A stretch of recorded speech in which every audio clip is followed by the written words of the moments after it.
One of the top problems facing Americans is the high cost of health care. Senator Vance, at the last presidential debate, former President Trump was asked about replacing the Affordable Care Act. In response, he said, "I have concepts of a plan." Since then, Senator, you've talked about changing how chronically ill Americans get health insurance. Can you explain how that would work? And can you guarantee that Americans with pre-existing conditions won't pay more? I'll give you 2 minutes. Well, of course, we're going to cover Americans with pre-existing conditions. In fact, a lot of my family members have gotten health care.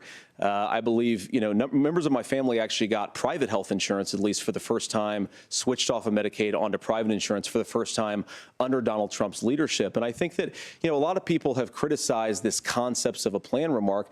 Look, it's very simple common sense. I think as Tim Walz knows from 12 years in Congress, you're not going to propose a 900-page bill standing on a debate stage. It would bore everybody to tears, and it wouldn't actually mean anything because part of this is the give and take of bipartisan negotiation.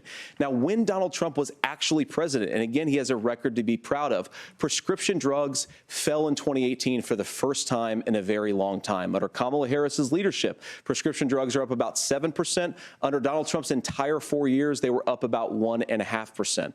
He introduced pricing transparency. Think about healthcare. You go into a hospital, you try to buy something, and nobody knows what it actually costs. That price transparency will actually give American consumers a little bit more choice and will also drive down costs.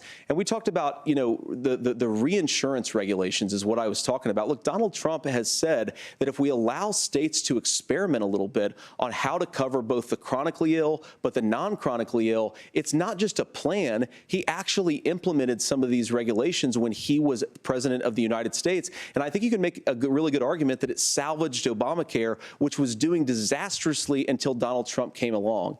And I think this is an important point about President Trump. Of course, you don't have to agree with everything that President Trump has ever said or ever done.